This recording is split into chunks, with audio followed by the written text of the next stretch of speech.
Hey there, Patriots. Welcome back to Front Lines. Death Watch here to give you guys more intel so you can update your personal armory and fight back against the fake news media machine. And this is going to be a third video following up with what we talked about yesterday regarding the Parents' Bill of Rights and the several issues that Republicans have now started seeing emerge out of the school, or at least the public education system, right? So, this is essentially a story from the post millennial. Virginia mother sues school district after secret gender transition led to daughter being kidnapped and trafficked.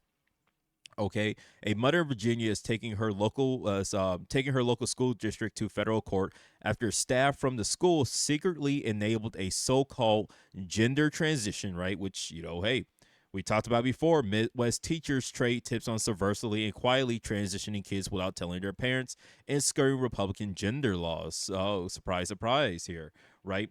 And so continuing on here, eventually putting the young girl in situation so jarring that she ran away from home and was later kidnapped and trafficked. The mother of 14-year-old Sage Blair, Michelle, initiated a lawsuit against the Appomattox County School Board and district staff.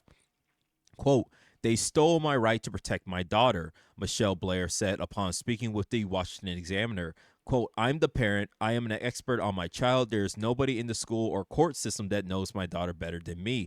They will never know my daughter better than I do. According to Blair, as Sage was being mercilessly bullied at the school, the district intentionally hid the fact that her daughter's personal identification as a boy was part of the picture. Quote, it was verbal, physical, and sexual harassment with constant threats of assault by the male classmate. Blair said at Sage's 2021 freshman year. At I can't, I'm not gonna pronounce this name right, at this county's high school. Despite this, the school encouraged her to use the boys' bathroom. Sage had a laundry list of mental health issues up to and including tendencies of harm, all of which Blair says was shared with the school, all while it said nothing about her daughter's perceived gender identity. Blair's lawsuit argues that she is a parent who was deprived of her ability to exercise her fundamental parental rights to direct in the upbringing of her daughter, including making educational and mental health decisions. Um, Ver, Bernadette Broyles, an attorney for Blair. These are weird names, guys. I probably should have taken these names and tossed them in a was it a sound generator to try to figure out how to pronounce these before I started. An attorney for Blair, provided by the Child and Parents' Rights Campaign, explained that after school officials pushed Sage to use the boys' bathroom, even though they knew she was being threatened with assault, Sage perceived herself that she wasn't safe, and she runs away from home. Broyles explained. She runs into the arms of awaiting predators who encounters her, assaults her, traffics her with two other men, and takes her across state lines into Washington D.C. and then ultimately into Maryland. The county school board and district staff are not the only ones named in the suit. Joining them is Baltimore and Maryland area public defender Anissa Khan, who became involved with Sage after she had been unwillingly taken to Maryland. Khan was said to have conducted a series of acts aimed at depriving Mrs. Blair of custody of her daughter and keeping Sage in Maryland to be affirmed in a male identity. Upon learning about Sage's situation, Khan Khan, this is a typo right here, concluded that Blair family was not sufficiently affirming of her identity as a boy, right? This is why they quote here, right, what we talked about before with the California Assembly Bill 957 that basically determines that if they consider it to be a part of the child's well-being and health care when it comes to divorce court, if a parent does not affirm, meaning they don't agree with the self-prescribed identity of the child, right? If a child is a biological female and they decide that they want to be seen as a male, well, if you are a parent that does not affirm that child's self identity, well, then they will consider it, right? When the judge will take that into consideration when it comes to divorce court, depending on whether or not you will get custody of your child, right? And that doesn't mean that you will be able to see your child. No, they will completely remove you completely out of that child's life. Okay, so any kind of levy of joint custody that you might have, well, nope, they can completely remove you from that child's life because you do not agree with the fact that your child is now going to identify under a different gender identity and go through the gender affirming care, right? Complete and total disgusting behavior on behalf of Democrats, which is no surprise, right? This led to Sage being stuck in a juvenile facility for adolescent males where she was again assaulted, exposed to drugs, and denied medical and mental health care, according to the lawsuit. Quote, this is a 100-pound girl. What do you think happens in this facility? Bros explained. Khan is notably a fellow of the Youth Justice Leadership Institute, an organization that openly pushes left-wing agendas, especially surrounding groups of people it considers to be oppressed by society on the basis of skin color, gender, sexuality, etc. Khan's own biography on the Institute website affirms this. She begins her history by simply writing she, her pronouns, and notes that she focuses on reducing racial and ethnic disparities in the juvenile legal system, as well as helping dismantle systems of oppression. Sage Blair had been diagnosed with complex PTSD and is currently undergoing intense therapy after trauma stemming from the incident. So, again, why is the Parents' Bill of Rights so important? Why is this necessary? Because you can see here the school was keeping this information from the parent, that this is a child who has already been diagnosed with a bunch of neurodivergent issues, right?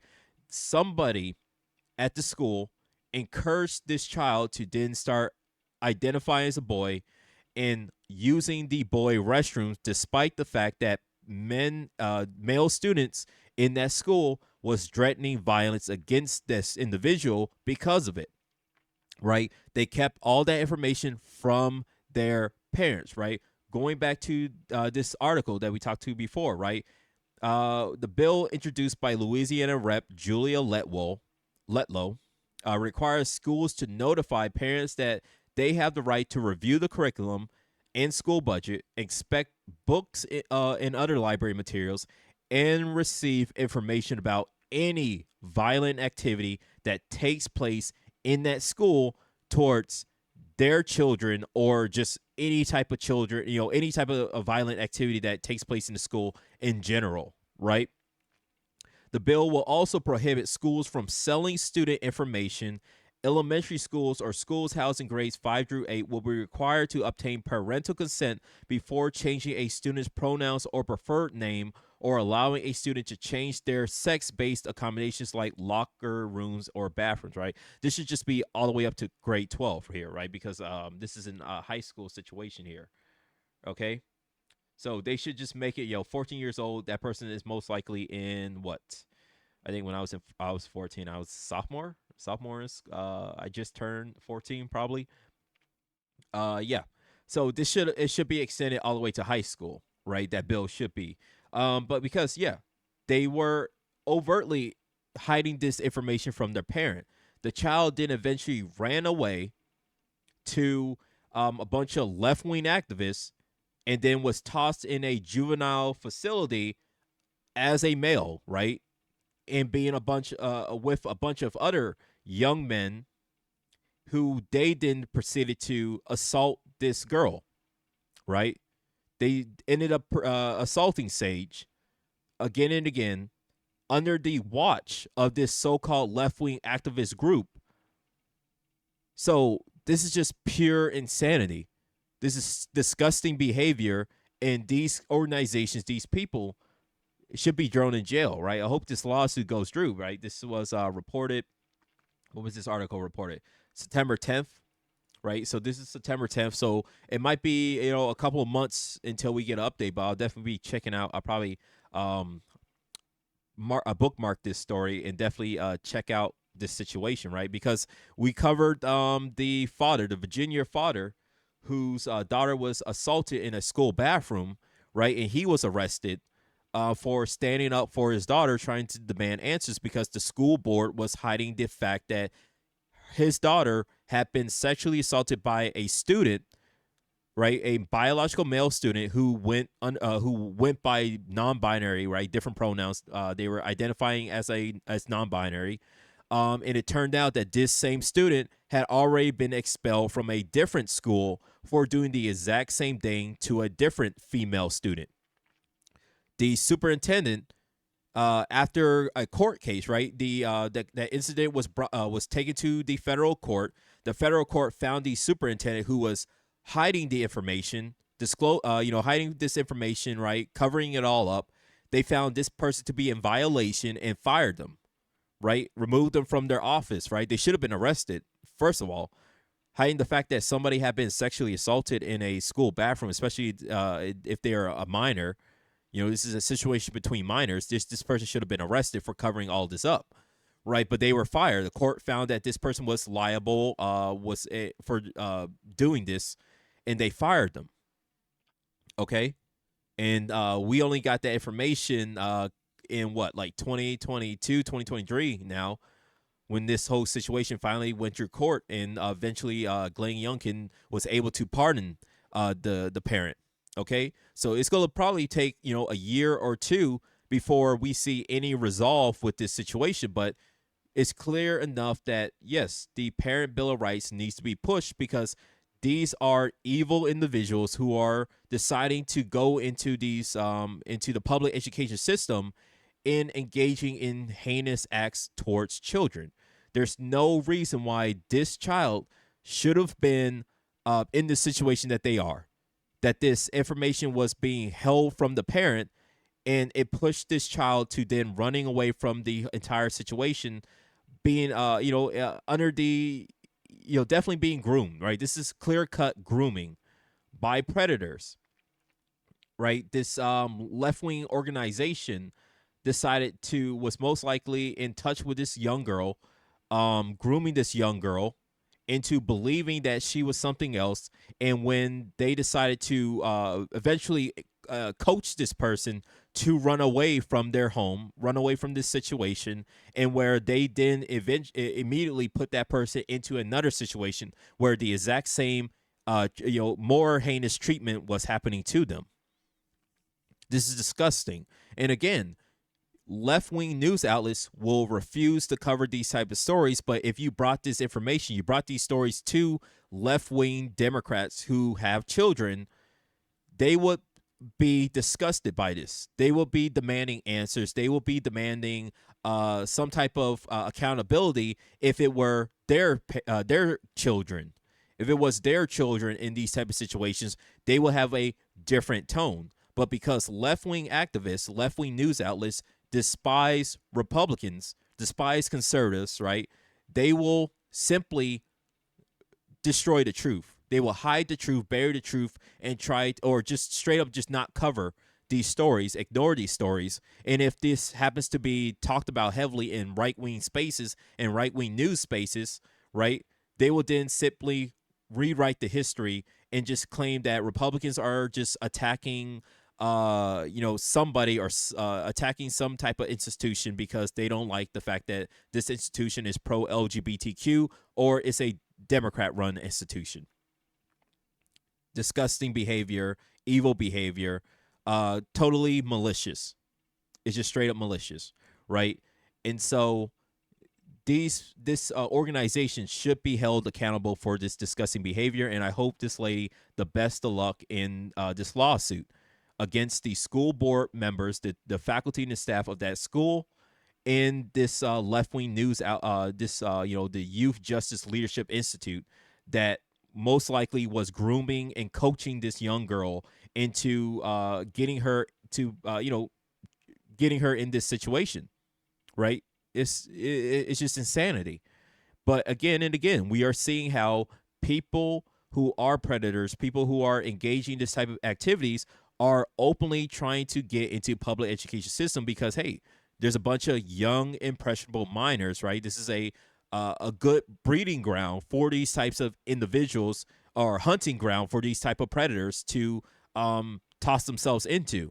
And we need to update our laws, pass this parent bill of rights to make it harder for these people to um, worm their way into our public education system. And when they are in trying to engage in these types of activities, we are able to call them out. The red flag will immediately be waved. We'll be able to apprehend these people and get rid of these people, right? Because these people should not be around children. They should not be around in public education systems. Simple as that. But again and again, left wingers, these left wing news outlets, these left wing institutions will simply lie about why the Parents' Bill of Rights has been passed, right? Because all this has fueled the need for the Parent Bill of Rights. Conservatives have openly woken up and realized that this needs to be passed, but left wing activists, left wing news outlets will overtly just lie and lie and lie about the intentions, what fueled the intentions for the Parents' Bill of Rights.